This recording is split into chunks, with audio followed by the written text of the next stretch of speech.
Hi everyone. So I was originally thinking of pressing the bezel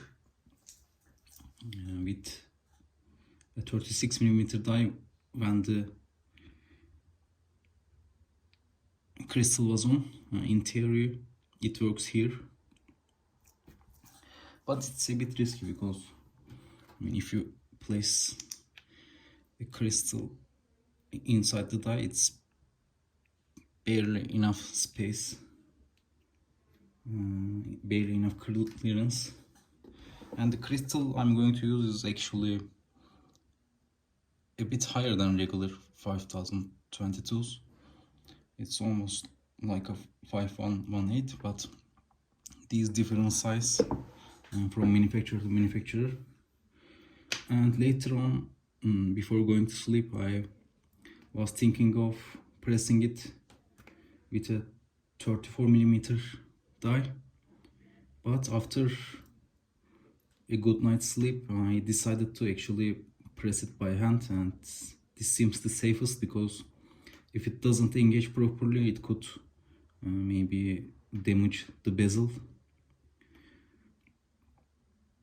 And you see a lot of cracked bezels in the market, so they're easy to crack. I mean, maybe it's even lucky that this didn't crack during the removal by this crystal. And another idea I have is to maybe use this crystal as a bezel remover.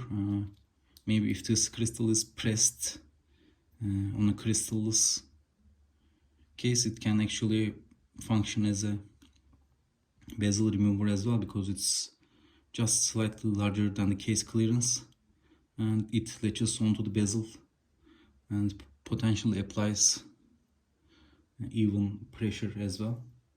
So it was an interesting way to accidentally remove the bezel, but it could even be an intentional way.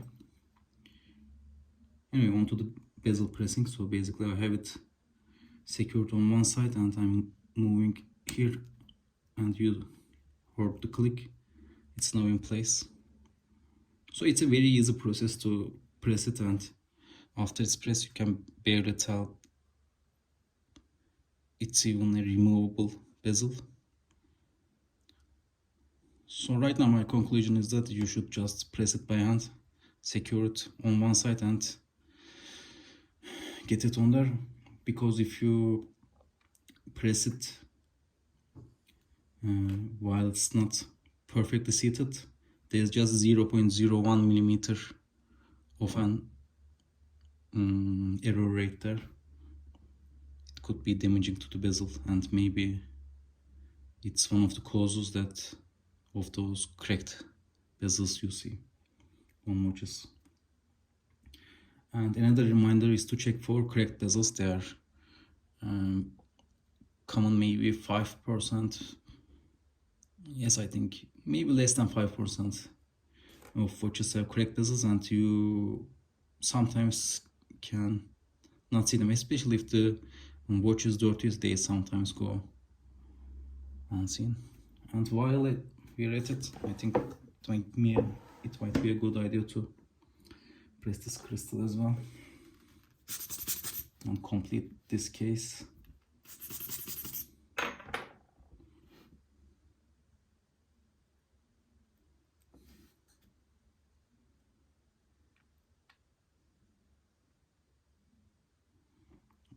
I aligned the crystal cut with the tube.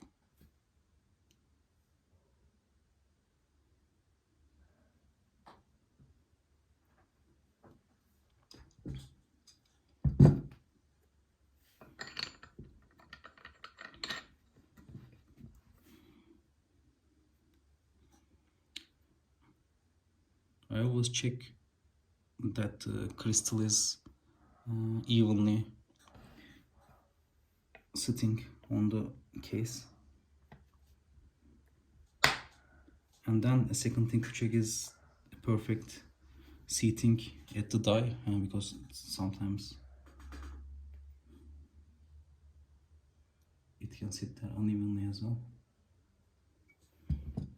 Now this one is a bit risky because I didn't measure the crystal. I should have measured the crystal, and I don't know whether it's an original crystal. I mean, it's an original crystal, but maybe a different code. But actually, if you think about it, for 0.96 millimeter, there is no other crystal that can fit on C cases. So basically, C case has the highest length, 0.96 millimeter crystal.